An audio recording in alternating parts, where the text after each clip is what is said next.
Baik, bismillahirrahmanirrahim. Assalamualaikum warahmatullahi wabarakatuh. Kepada dosen, Ibu Nadia yang terhormat, dan teman-teman sekalian, saya atau kami dari kelompok 4 akan mempresentasikan tentang TABA Inverted Models atau pengembangan kurikulum model TABA. Baik, sebelumnya perkenalkan saya Muhammad Robiansah dan rekan saya ada ya silakan teman-teman. Saya Novia Putri Ramadhani. Saya Novika Sri Pratiwi. Saya Nur Aini Aprilia Wukufa.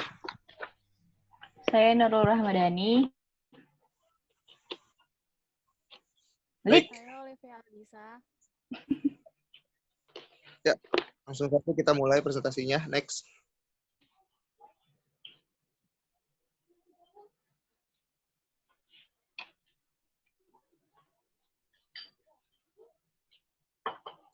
Next. Oke. Definisi kurikulum model TABA atau nama lengkapnya itu Hilda TABA. Dia mendefinisikan a curriculum is a plan for learning. What is known about the learning process and the development of individual has bearing on the shaping of the curriculum. Kurikulum adalah suatu perencanaan belajar. Oleh karena itu, konsep-konsep belajar dan perkembangan individu dapat mewarnai bentuk-bentuk kurikulum. Jadi dari definisi di atas itu terlihat bahwa TABA berpendapat kurikulum itu tidak hanya terletak pada pelaksanaannya saja, tapi juga pada keluasan dan cakupannya. Berapa baik kurikulum itu telah dirancang dengan sedemikian rupa, namun jika cangkupan kurikulum tersebut tidak sebar secara luas, maka sulit akan mewujudkan tujuan dari kurikulum tersebut. Menurut Hilda, inti kurikulum itu terletak pada tujuan jangka panjang yang bersifat umum. Selain unsur penting yang lain seperti metode, isi, dan seterusnya, sedangkan implementasi paling sempitnya itu terdapat pada proses belajar mengajar. Kedua unsur ini, tujuan yang tadi jangka panjang dan proses belajar mengajar secara langsung dalam kelas itu harus berjalan secara kontinu atau bersinambungan. Teori TABA mempercayai bahwa guru itu merupakan faktor utama dalam pengembangan kurikulum. Pengembangan kurikulum dari model ini sangat ingin menekankan bahwasanya posisi guru ini sebagai inovator dari pengembangan kurikulum. Jadi apa-apa yang kurikulum harus kembangin dan lain seterusnya itu guru-gurulah yang memberikan ide-ide yang lebih dominan itu, karena dialah yang akhirnya mengimplementasikan ujung tombak dari pendidikan suatu negara. Kurikulum merupakan pernyataan tentang tujuan-tujuan pendidikan yang bersifat umum dan khusus. Materinya dipilih dan diorganisasikan berdasarkan suatu pola tertentu untuk kepentingan belajar mengajar. Hilda TABA berpendapat bahwa pada hakikatnya tiap kurikulum itu mempunyai suatu cara untuk mempersiapkan anak agar berpartisipasi sebagai anggota yang produktif dalam masyarakatnya. Next.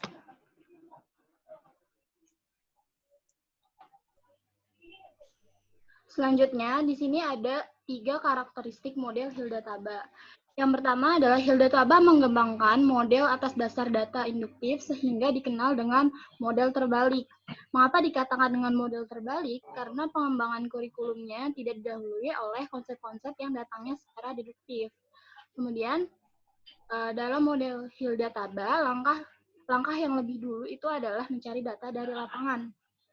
Nah, di sini, kenapa terlebih dahulu mencari data dari lapangan? Dilakukan dengan cara mengadakan percobaan yang kemudian disusun teorinya atas dasar hasil nyata, baru kemudian diadakan pelaksanaannya.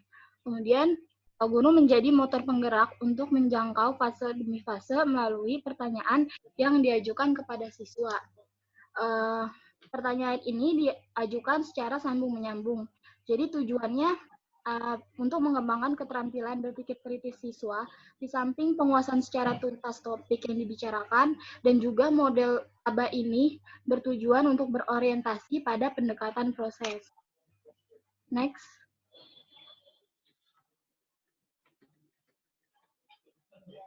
Selanjutnya ada 5 langkah pengembangan kurikulum model terbalik TABA.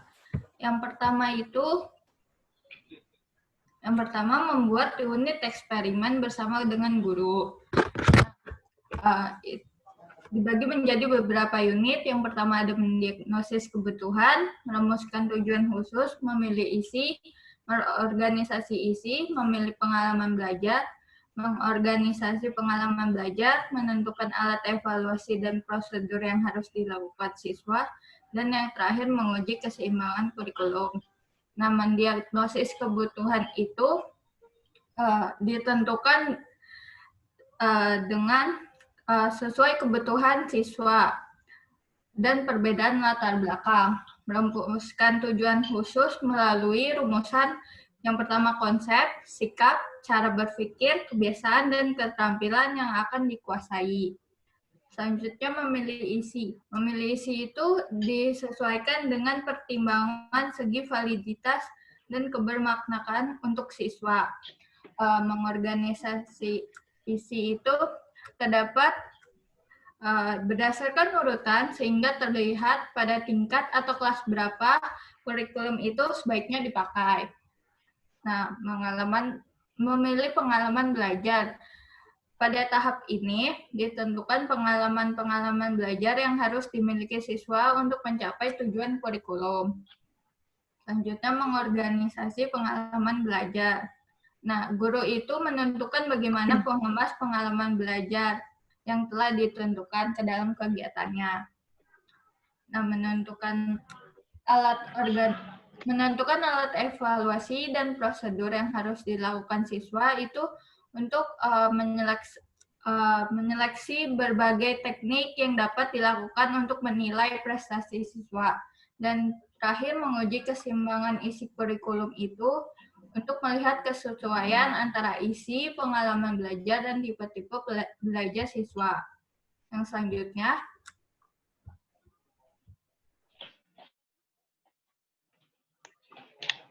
yang kedua, yaitu menguji unit eksperimen. Unit yang sudah dihasilkan pada langkah yang pertama ini harus diuji cobakan pada berbagai situasi dan kondisi belajar. Pengujian dilakukan untuk mengetahui tingkat validitas dan kepraktisan sehingga dapat menghimpun data sebagai penyempurnaannya. Next, yang ketiga yaitu mengadakan revisi dan konsolidasi. Setelah langkah pengujian, maka langkah selanjutnya melakukan revisi dan konsolidasi. Perbaikan dan penyempurnaan dilakukan pada data yang dihimpun sebelumnya. Selain dilakukan perbaikan dan penyempurnaan, dilakukan juga konsolidasi, yaitu penarikan kesimpulan hal-hal yang umum dan tentang konsistensi teori-teori yang digunakan. Langkah ini dilakukan secara bersama-sama dengan koordinator kurikulum maupun ahli kurikulum. Produk dari langkah ini adalah berupa teaching learning unit yang telah diuji di lapangan. Pada langkah ini dilakukan pula penarikan kesimpulan tentang konsistensi teori yang digunakan. Bila hasilnya sudah memadai, maka unit-unit tersebut dapat disebarkan dalam lingkup yang lebih luas.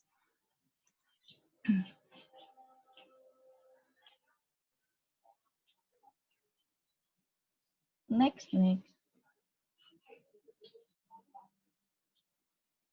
Selanjutnya, langkah yang keempat itu adalah pengembangan keseluruhan kerangka kurikulum atau developing a framework, di mana di sini akan menimbulkan sebuah pertanyaan, apakah isi kurikulum itu sudah tepat atau belum, sudah disusun secara logis atau belum, dan apakah sistem pembelajaran itu dapat meningkatkan perkembangan intelektual dan keterampilan seorang anak atau tidak.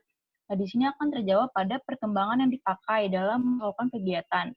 Di sini perkembangan itu didasarkan pada pertanyaan-pertanyaan mengenai isi unit-unit yang disusun secara berurutan, yang telah berimbang ke dalamnya dan keluasannya terhadap pengalaman belajar yang telah terjadi pada siswa itu sendiri untuk memungkinkan meningkatkan kemampuan intelektual dan emosional pada peserta didik.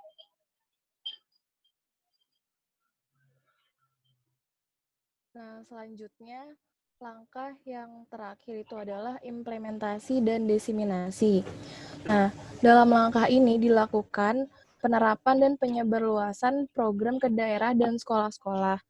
Dan pada saat itu juga dilakukan pendataan tentang kesulitan dan permasalahan yang dihadapi oleh guru di lapangan.